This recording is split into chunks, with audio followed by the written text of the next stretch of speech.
মা বলল, তোর বাবা পারে না। তাই মাকে আমি জোরে জোরে দিলাম। মা বলল, আস্তে দাও, ব্যথা পাচ্ছি। তারপর আমার মেশিন মায়ের গুহার ভিতরে দিতেই মা উহ আহ বলে শব্দ করতে শুরু করল, আর আমি ঘণ্টার পর ঘণ্টা কাজ করতেই থাকলাম। আমি হোস্টেলে থেকে পড়াশোনা করতাম, তাই আমার মায়ের সাথে খুব কম সময় দিতাম। আমি ছুটি পাওয়ার পর বাড়িতে আসলাম এবং মা আর আমি একে অপরের খুব কাছাকাছি চলে এসেছিলাম। তারপর যা ঘটেছিল তা পরবর্তী গল্পে দেখুন। আমার নাম রাহুল এবং আমার বয়স এখন ২৪ বছর। এই গল্পটি আমার এবং আমার মায়ের, যা একটি সত্যিকারের গল্প। আমার মায়ের নাম আঁচল এবং তার বয়স এখন ৪৩ বছর। তিনি শারীরিকভাবে কিছুটা মোটা, কিন্তু দেখতে খুব সুন্দর। যখন আমি ছোট ছিলাম তখন আমার বাবা চাকরির জন্য বিদেশে চলে গিয়েছিলেন। তারপর তিনি সেখানেই বিয়ে করে ফেলেন এবং কখনো ফিরে আসেননি। এই ঘটনায় আমার মা খুব কষ্ট পেয়েছিলেন, কিন্তু ধীরে ধীরে তিনি সামলে উঠেছিলেন। এখন আমাকে লালন পালনের সমস্ত দায়িত্ব মায়ের ওপর এসে পড়েছিল, তাই তিনি নিজের জন্য চাকরি খুঁজতে লাগলেন। কিছুদিন পরে আমার চাচা আমার মাকে একটি চাকরির কথা বলেছিলেন, যেখানে একটি বড় কোম্পানির বসের সেক্রেটারির কাজ ছিল। প্রথমে মা মানা করেছিলেন, কিন্তু বাধ্য হয়ে মা রাজি হয়ে গেলেন এবং চাকরিটি জয়েন করলেন। এখন এতে একমাত্র সমস্যা ছিল যে সেক্রেটারি হওয়ার কারণে মাকে সবসময় বসের সাথে আন্তর্জাতিক সফরেও যেতে হতো, আর আমি তখনও ছোট ছিলাম। যখন মা আন্তর্জাতিক সফরে যেতেন তখন আমাকে সবসময় আত্মীয় স্বজনের বাড়িতে রেখে যেতেন। আমি শেষ পর্যন্ত বাড়ির চেয়ে বেশি সময় আত্মীয় স্বজনের সাথেই কাটিয়েছি। যখন তিনি ছোট ছোট ভ্রমণে যেতেন তখনও আমাকে আমার নানির বাড়িতে রেখে যেতেন। কিছুদিন পরে আমাকে বোর্ডিং স্কুলে পাঠিয়ে দেওয়া হয়েছিল এবং আমি সেখানেই হোস্টেলে থাকতে শুরু করলাম। যখন আমি কলেজে এলাম তখনও আমি ডরমিটরিতে থাকতাম। সেই বছরগুলিতে আমি আমার মাকে শুধুমাত্র গ্রীষ্মের ছুটিতেই দেখতাম, সেটাও তখন যখন আমরা বিশ্বের কিছু সেরা জায়গায় ছুটি কাটিয়েছি, দুর্ভাগ্যবশত। তার এই চাকরির কারণে এই সুযোগ সাধারণত ৪ বা ৫ দিনের বেশি স্থায়ী হতো না। গ্র্যাজুয়েশনের পরে আমি গ্রীষ্মে কিছু মহিলা বন্ধুর সাথে ডেটিং করে নিজেকে ব্যস্ত রাখার পরিকল্পনা করেছিলাম। কিন্তু ঠিক সেই দিনই মায়ের ফোন এলো এবং তিনি বললেন, অরবিন্দ, আমি গোয়ায় আমাদের ছুটির জন্য সমুদ্রের পাশে একটি জনপ্রিয় রিসর্ট বুক করেছি এবং আমাদের ২ দিন পরে বেরোতে হবে। এটি শুনে আমার মন খারাপ হয়ে গেল, কারণ মা আমাকে জিজ্ঞাসা না করেই সবকিছু বুক করে ফেলেছিলেন। আমার তৈরি পরিকল্পনা নষ্ট হয়ে গেল। কিন্তু একটি খুশিও ছিল যে অনেক দিন পরে মায়ের সাথে সময় কাটানোর সুযোগ পেয়েছি। তাই আমি সবকিছু ভুলে খুব খুশি হয়ে গেলাম। পরের দিন সকালে আমি ডরমিটরি থেকে বাড়ির জন্য বের হয়ে গেলাম। যখন আমি বাড়ি পৌঁছলাম তখন মাও বাড়ি এসে গিয়েছিলেন। বাড়ি যেতেই মা আমাকে জড়িয়ে ধরে বললেন, কেমন আছে আমার ছেলে? আমি বললাম, ভালো আছি মা, শুধু তোমার খুব মনে পড়ে। তখন মা বললেন, বেটা, সেই জন্যেই তো তোমার সাথে ছুটিতে যাওয়ার পরিকল্পনা করেছি, যাতে আমরা দুজনেই একসাথে সময় কাটাতে পারি। তারপর আমরা দুজনেই খাবার খেলাম এবং মা বললেন, অরবিন্দ, তোমার প্যাকিং করে নাও, আমাদের কাল সকালে বেরোতে হবে। আমি বললাম, ঠিক আছে মা, এবং আমি আমার রুমে গিয়ে প্যাকিং করে শুয়ে পড়লাম। পরের দিন সকালে আমরা দুজনেই গোয়ার জন্য বের হয়ে গেলাম এবং দুপুরের মধ্যে গোয়া পৌঁছে গেলাম।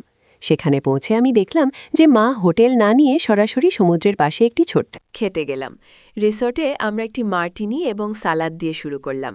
তারপর লবস্টার এবং অন্যান্য সামুদ্রিক খাবারের সাথে হালকা ফ্রেঞ্চ হোয়াইট ওয়াইন নিলাম। রাতের খাবারের পর আমরা রিসর্টের পাশের রাস্তায় হাঁটতে বের হলাম। রঙিন ভিড়ের মধ্যে হেঁটে আমরা বার এবং ক্যাফেতে বাজানো সঙ্গীত শুনতে পাচ্ছিলাম। মা আমার হাত ধরে হাঁটছিলেন। তখনই আমি তাকে বললাম, মা, আশেপাশের লোকেরা কি ভাবছে? মা তখন বললেন, ভাবতে দাও, আমাদের কি আসে যায়।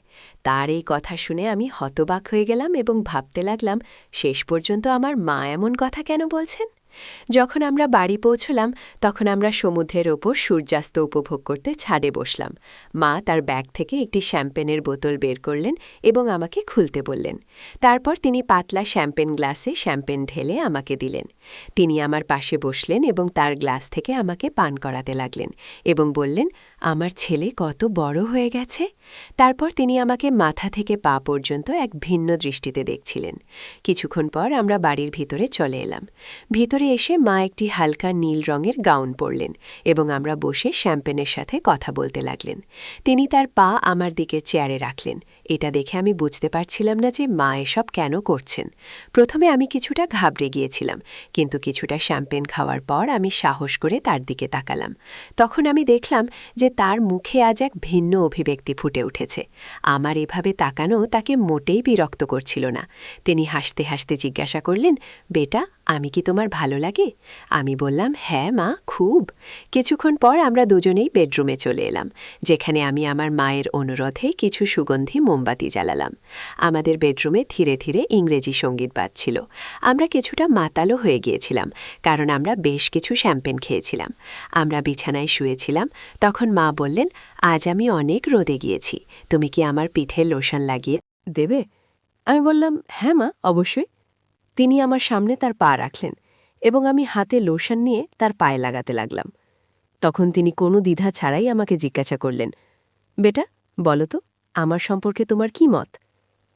আমার মুখ থেকে হঠাৎ বেরিয়ে এলো, অসাধারণ। তখন মা আমার দিকে তাকিয়ে বললেন, বেটা, আমি এতদিন তোমাকে নিজের থেকে দূরে রেখেছি, এ ব্যাপারে জিজ্ঞাসা করছি। তুমি কি মনে করো আমি কেমন মা? তখন হঠাৎ আমার মনে হল যে আমরা আমাদের জীবনে এত কম সময়ে একসাথে কাটিয়েছি। ছোটবেলা থেকে মায়ের কথা মনে করার সমস্ত অনুভূতি আমার স্মৃতিতে ভেসে উঠল। আমার চোখ থেকে অশ্রুর ধারা বয়ে গেল। হঠাৎ মা আমার দিকে তাকালেন এবং তৎক্ষণাৎ উঠে আমার কাছে এসে আমাকে জড়িয়ে ধরে বললেন, আমাকে ক্ষমা করে দিও বেটা, আমি খুব খারাপ মা। আমি চাকরির চিন্তায় আজ পর্যন্ত আমার ছেলেকে নিজের থেকে দূরে রেখেছি। তুমি চাইলে আমাকে কোনো শাস্তি দিতে পারো, আমি মেনে নেব। মা বললেন, আমি বুঝতে পারছি বেটা, তোমার কি কষ্ট হয়েছে, কিন্তু এখন আমি প্রতিজ্ঞা করছি, আজকের পর কখনো তোমাকে নিজের থেকে দূরে রাখব না, যদি আমাকে চাকরি ছাড়তে হয়। কথা শুনে আমি খুব খুশি হলাম এবং আমি মাকে জড়িয়ে ধরে বললাম। তারপর আমরা দুজনেই একে অপরের অশ্রু মুছলাম। তারপর সারা রাত বসে আমরা অনেক হাসি ঠাট্টা করলাম। আজ মনে হলো যেন জীবনের সমস্ত সুখ পেয়ে গেছি। পরের দিন আমরা আমাদের বাড়ি ফিরে এলাম। এখন আমার মা তার চাকরি ছেড়ে দিয়েছেন এবং বাড়ির কাছে একটি বিউটি পার্লার খুলেছেন, যার মাধ্যমে আমাদের বাড়ি ভালোভাবে চলছে। এখন আমরা দুজন মা ছেলে ভালোভাবে জীবন কাটাচ্ছে এবং আমাদের জীবনে খুব খুশি। তাই বন্ধুরা, এটা ছিল আমাদের ছোট্ট মা ছেলের গল্প। আপনি এই গল্পটি কেমন লাগলো কমেন্ট করে অবশ্যই জানাবেন। যদি গল্পটি ভালো লেগে থাকে তবে লাইক করুন এবং আপনার বন্ধুদের সাথে শেয়ার করুন। এরকম আরও রোমাঞ্চকর গল্পের জন্য আমাদের চ্যানেল সাবস্ক্রাইব করুন এবং বেল আইকন টিপতে ভুলবেন না, যাতে আপনি আমাদের কোনো গল্প মিস না করেন। ধন্যবাদ।